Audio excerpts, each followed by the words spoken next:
यह video number 9 है। इसके पहले जितने भी हमने वीडियोज़ बनाए हैं उन्हें आप डिस्क्रिप्शन में या पिन कमेंट में जा कर के देख सकते हैं। प्रीवियस ईयर के प्रश्नों को पढ़ने का एक फ़ायदा यह होता है कि इनसे हमें पता चल जाता है कि एग्ज़ाम में प्रश्न कहाँ से पूछे जा रहे हैं। तो इसी कड़ी में चलते हैं हम प्रश्नों की तरफ। कह रहा है कि सोनोग्राफी में निम्न में से कौन सी तरंगे या किरणें प्रयुक्त होती हैं। सोनोग्राफी में पराश्रव्य तरंगों का प्रयोग किया जाता है। सोनोग्राफी रेडियोलॉजी की एक शाखा है। यह तकनीकी शरीर के विभिन्न अंगों, दिल, पेट आदि की जांच करने के लिए प्रयोग में लाई जाती है। गर्भस्थ शिशु की सभी प्रक्रियाओं की जानकारी सोनोग्राफी के माध्यम से जान सकते हैं। यह पराश्रव्य तरंगों पर आधारित एक चित्रांकन या इमेजिंग तकनीक है। प्रायः 20,000 हर्ट्ज से अधिक आवृत्ति की तरंगों को पराश्रव्य तरंगे कहते हैं। ठीक है, नेक्स्ट प्रश्न कहते हैं कि बजते टेप रिकॉर्डर के सानिध्य में किसी चुंबकीय वस्तु को रखने पर स्वर असहाय हो जाता है। ठीक है, तो अगर टेप रिकॉर्डर के सानिध्य में किसी चुंबकीय वस्तु को रखा जाएगा तो आवाज़ कर्कश या असह हो जाएगी, या यहाँ पर असह यानी सुनाई देने में जो खरखर खरखर की आवाज़ आती है वैसा कुछ हो जाएगा। तो ऑप्शन नंबर डी सही है। प्रश्न कह रहा है कि निम्नलिखित कथनों पर विचार कीजिए तथा नीचे दिए गए कूट से सही उत्तर का चयन कीजिए। कथन और कारण के प्रश्न हैं। कथन में कह रहा है कि ध्वनि तरंगों में ध्रुवण नहीं होता है, और कारण में बताया गया है कि ध्वनि तरंग अनुप्रस्थ तरंगे होती हैं। तो कथन बिल्कुल सही दिया गया है कि ध्वनि तरंगों में ध्रुवण नहीं होता है। क्यों नहीं होता है? क्योंकि जो ध्वनि तरंगे हैं वह अनुदैर्ध्य तरंगे हैं। ठीक है, इसीलिए इसमें ध्रुवण नहीं होता है। ठीक है, और यहाँ कारण जो दिया गया है अनुप्रस्थ तरंगे हैं, अभी हमने बता ही दिया कि यह अनुदैर्ध्य तरंगे होती हैं। तो यहाँ पर ऑप्शन नंबर सी सही है कि ए सत्य है और आर असत्य है। यहाँ पर व्याख्या में बताया गया है कि ध्वनि तरंगों में ध्रुवण नहीं होता क्योंकि ध्वनि तरंगे अनुदैर्ध्य तरंगे हैं। ध्रुवण अनुप्रस्थ तरंगों का गुण है, उनके दोलन की दिशा से संबंधित होता है। नेक्स्ट प्रश्न, निम्नलिखित में से कौन ध्वनियों के छोटे विभाजनीय ध्वनि इकाइयों को स्पष्ट करता है जिसमें से प्रत्येक की एक अस्मिता होती है? तो ऑप्शन नंबर बी वह ध्वनिग्राम है। ठीक है, सेम चीज़ें व्याख्या में भी कहा गया है। अब ऊष्मागतिकी और ऊष्मा से संबंधित हीट एंड थर्मोडायनेमिक्स से संबंधित जितने प्रश्न हैं वह हम देख लेते हैं। प्रश्न में कह रहा है कि भाप द्वारा हाथ में जलन गंभीर होती है अपेक्षाकृत उबलते जल द्वारा। यानी कभी आपके ऊपर उबलता जल पड़ जाए तो उतना वह नहीं आपको जलाएगा जितना भाप जला देता है। ऐसा इसलिए होता है क्योंकि भाप में गुप्त ऊष्मा होता है। ठीक है, ऑप्शन नंबर बी सही है। और यह प्रश्न 2018 में, 1993 में, 2002 में पूछा गया है। ऑप्शन नंबर बी सही है। एक ही तापक्रम पर उबलते हुए जल का गुप्त ऊष्मा 80 कैलोरी और वाष्प की गुप्त ऊष्मा 540 कैलोरी होती है। अतः उबलते हुए जल की अपेक्षा वाष्प से अधिक दहन होना स्वाभाविक है क्योंकि वाष्प में गुप्त ऊष्मा अधिक होती है। ठीक है, नेक्स्ट प्रश्न कह रहा है कि सौर कुकर का ढक्कन कांच का बनाया जाता है। ऐसा क्यों होता है? ऐसा इसलिए है क्योंकि कांच सूर्य के प्रकाश को बर्तन के अंदर आने देता है परंतु ऊष्मा विकिरण को बाहर नहीं जाने देता। ऑप्शन नंबर ए सही है। सेम चीज़ें व्याख्या में बताया गया है। प्रश्न कह रहा है कि निम्नलिखित में से कौन ऊष्मा का सर्वोत्तम चालक है? ऊष्मा का सर्वोत्तम चालक पारा है। ठीक है, दिए गए विकल्प में सर्वोत्तम चालक पारा है। ठीक है, अब यहाँ पर एक जानकारी और बताया गया है कि सामान्य ताप पर यह द्रव अवस्था में पाया जाता है। इसकी ऊष्मीय प्रसार दर उच्च होती है। इसका प्रयोग तापमापी यंत्रों में किया जाता है, जैसे बैरोमीटर, मैनोमीटर और थर्मामीटर। इन सब में पारा का यूज किया जाता है। प्रश्न कह रहा है कि सूची 1 का सूची 2 से मिलान करना है आपको और सही उत्तर चुनना है। तो यहाँ पर थोड़ा सा वहाँ लिखावट सही से नहीं था, इसलिए हम सीधा मिलान को ही आपको दिखा देते हैं कि 98.4 फ़ारेनहाइट शरीर का ताप होता है और 76 सेंटीमीटर पारे का वायुमंडलीय दबाव है। 80 और 120 यह मनुष्य के रक्त का दबाव है। 80-120 mmHg बोलते हैं इसको। और 32 पाउंड कार के टायर में दबाव है। ठीक है। नेक्स्ट प्रश्न कह रहा है कि ऊंचाई की जगहों पर पानी 100 डिग्री सेंटीग्रेड से नीचे के तापमान पर क्यों उबलता है? क्योंकि वायुमंडलीय दबाव कम हो जाता है और उबलने का बिंदु नीचे आ जाता है। ऑप्शन नंबर ए सही है। अब ऊंचाई पर खाना देर से पकता है क्योंकि वायुमंडलीय दबाव कम हो जाता है, जल का क्वथनांक घट जाता है और जल कम तापमान पर उबलने लगता है। जल का क्वथनांक वायुमंडलीय दाब पर निर्भर करता है। दाब अधिक होने पर क्वथनांक बढ़ जाता है एवं दाब घटने पर क्वथनांक घट जाता है। ठीक है। नेक्स्ट प्रश्न कर रहा है कि बर्फ़ के 2 ब्लॉक यानी बर्फ़ के 2 टुकड़े जब आपस में दबाए जाते हैं तो बर्फ़ का एक ब्लॉक बन जाता है। क्यों बन जाता है? क्योंकि बर्फ़ का गलनांक दबाव के बढ़ने से घटता है। ऑप्शन नंबर सी सही है। ठीक है। बर्फ़ का गलनांक दबाव बढ़ाने से घटता है।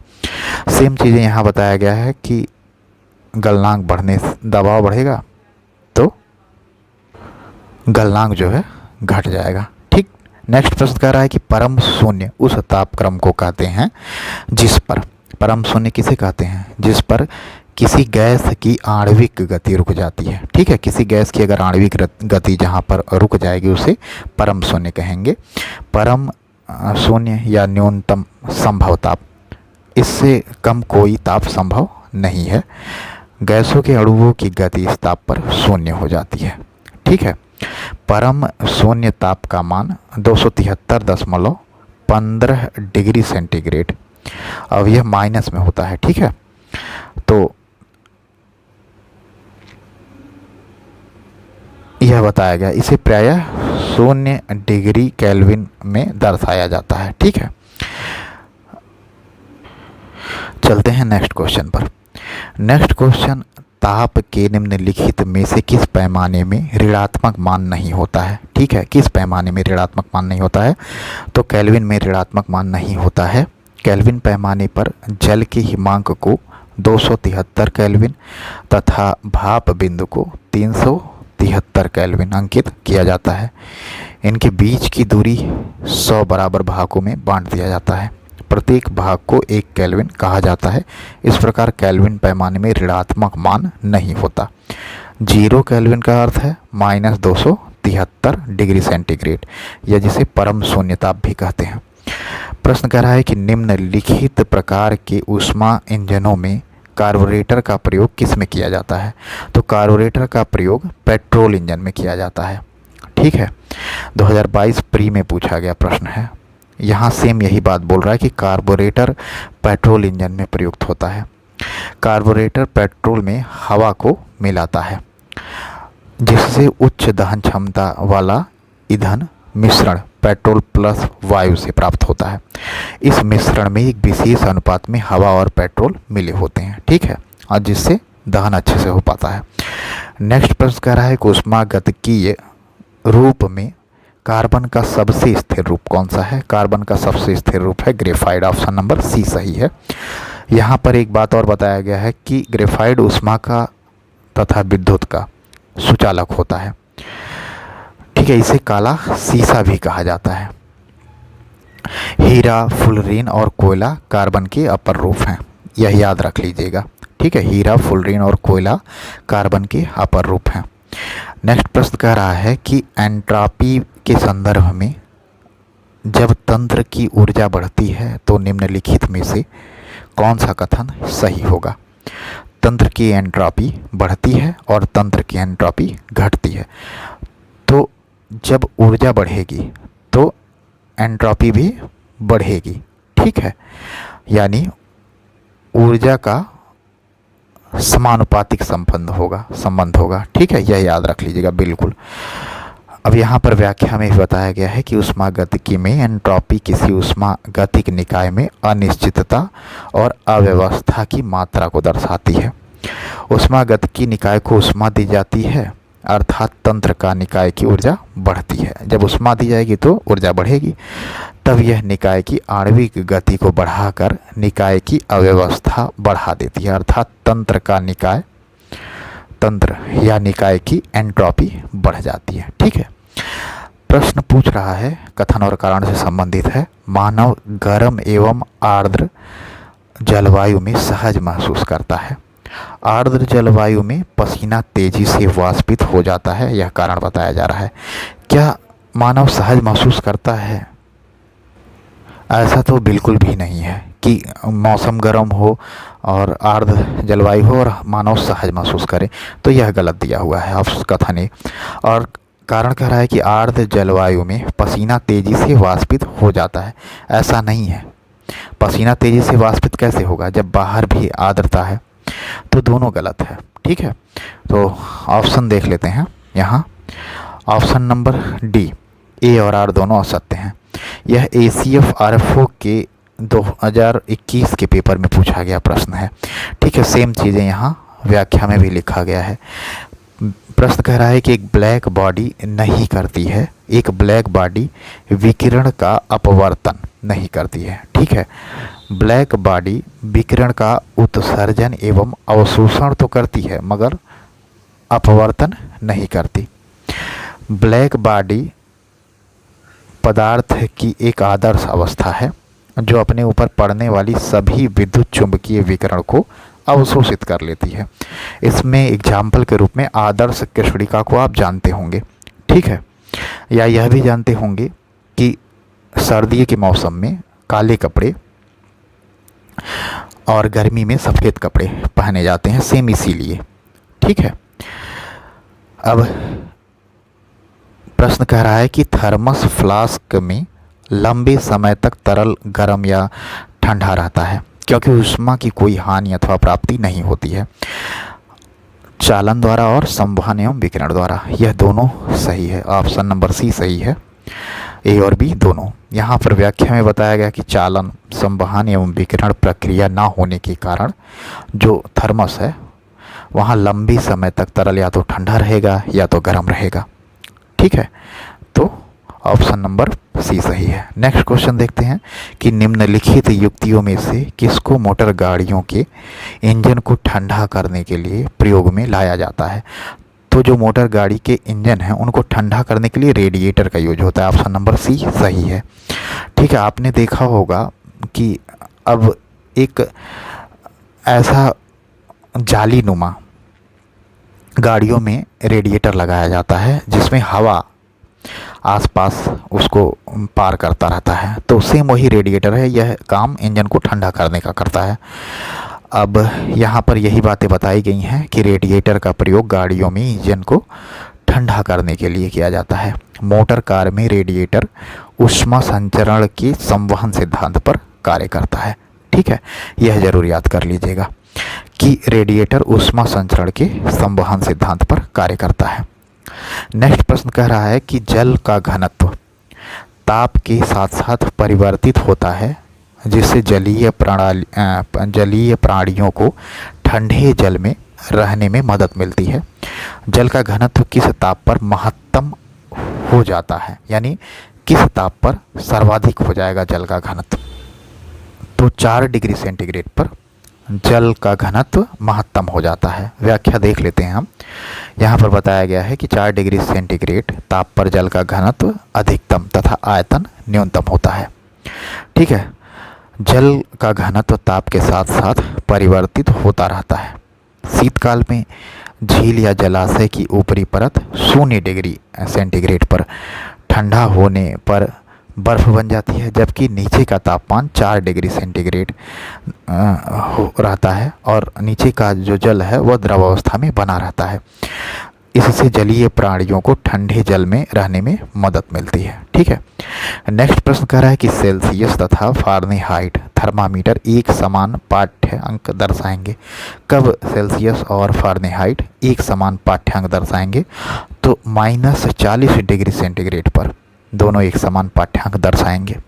ठीक है, यहाँ यही चीज़ व्याख्या में बताया गया है कि सेल्सियस पैमाने में निम्न नियत बिंदु 0 डिग्री से उच्च नियत बिंदु 100 डिग्री तक के अंतरालों को 100 बराबर भागों में बांटकर तापक्रम मापा जाता है, जबकि फ़ारेनहाइट पैमाने में निम्न नियत बिंदु 32 डिग्री फ़ारेनहाइट और उच्च नियत बिंदु 212 डिग्री फ़ारेनहाइट मानकर इनके बीच के अंतराल को 180 बराबर भागों में बांटकर तापमान ज्ञात किया जाता है। सेल्सियस में दिए गए तापमान को फ़ारेनहाइट में बदलने के लिए निम्नलिखित पैमाने का प्रयोग किया जाता है।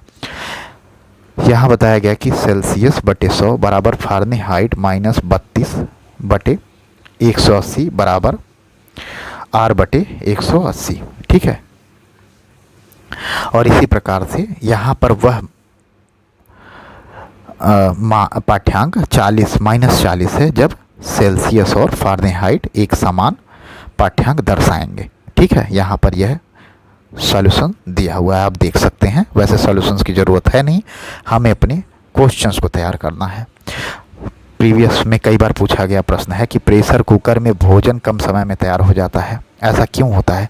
क्योंकि जल का क्वथनांक बढ़ जाता है, इसीलिए कम समय में खाना बन जाता है।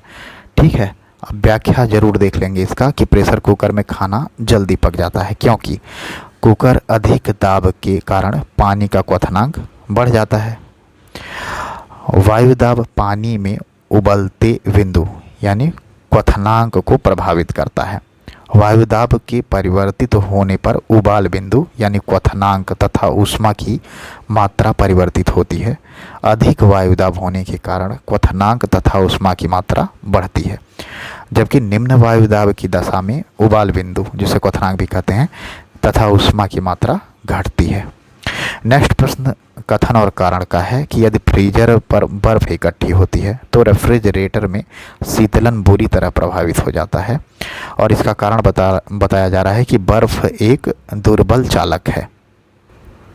तो यहाँ पर जो कथन में कहा गया है कि अगर इकट्ठा रेफ्रिजरेटर में बर्फ़ हो रही है तो शीतलन उससे बुरी तरह प्रभावित हो जाएगा, यह सही है।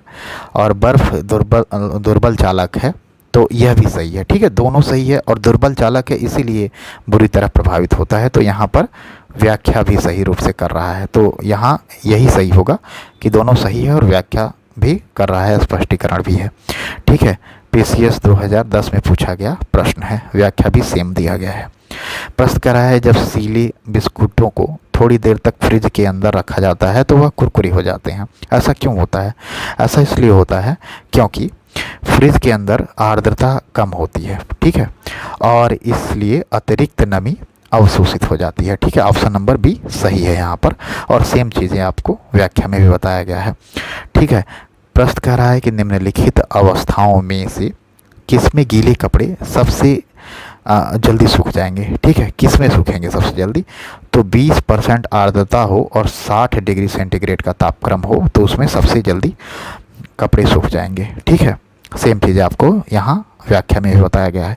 फिर कह रहा है कि रेफ्रिजरेटर में खाद्य पदार्थ ताज़ा रखने हेतु तो सुरक्षित तापमान कितना होता है? तो 4 डिग्री सेंटीग्रेड। ठीक है, जिसमें मछलियाँ भी जल में रह सकती हैं जीवित, वही खाद्य पदार्थ को ताज़ा रखने के लिए भी मानक है 4 डिग्री सेंटीग्रेड। ठीक है, सेम चीज़ें व्याख्या में भी बताया गया है। प्रश्न कह रहा है कि थर्मोस्टेट वह यंत्र है जो क्या मापता है? किसी निकाय के तापक्रम स्वनियंत्रित करता है। ठीक है, किसी निकाय का तापक्रम स्वनियंत्रित करता है। प्रीवियस ईयर में कई बार पूछा गया यह प्रश्न है। ठीक है, नेक्स्ट प्रश्न कह रहा है कि जल का अधिकतम घनत्व कितना होता है? तो जल का जो अधिकतम घनत्व है वह 277 केल्विन पर होता है। ठीक है, तो जल का 4 डिग्री सेंटीग्रेड पर आयतन न्यूनतम और घनत्व अधिकतम होता है। 4 डिग्री सेंटीग्रेड बराबर 277 केल्विन के होता है। ठीक है, नेक्स्ट प्रश्न कह रहा है कि शीतकाल में जब झील के ऊपरी सतह का पानी बर्फ में बदल जाता है फिर भी जलीय जंतु जीवित रहते हैं, क्यों जीवित रह पाते हैं? तो यहाँ पर ऑप्शन नंबर डी सही है कि पानी का घनत्व 4 डिग्री सेल्सियस पर सबसे अधिक होता है, जिससे बर्फ की ऊपरी सतह के नीचे पानी रहता है। ठीक है, यानी जब ठंडी रहेगा तो उस समय ऊपर बर्फ़ जम जाता है, लेकिन जो नीचे का जल है वह 4 डिग्री सेंटीग्रेड पर रहता है। ठीक है, अभी हमने इसको ऊपर पूरी तरह से व्याख्या किया है। तो आज के लिए अभी इस वीडियो में इतना ही। नेक्स्ट वीडियो थोड़ी देर में आपको मिल जाएगा। तब तक के लिए नमस्कार, आपका दिन शुभ हो। अगर यह सीरीज़ आपके काम आ रही है तो आप इसे देखने के बाद लाइक ज़रूर कर दीजिएगा, चैनल को सब्सक्राइब कर लीजिएगा। चलिए मिलते हैं नेक्स्ट वीडियो में बहुत ही जल्दी।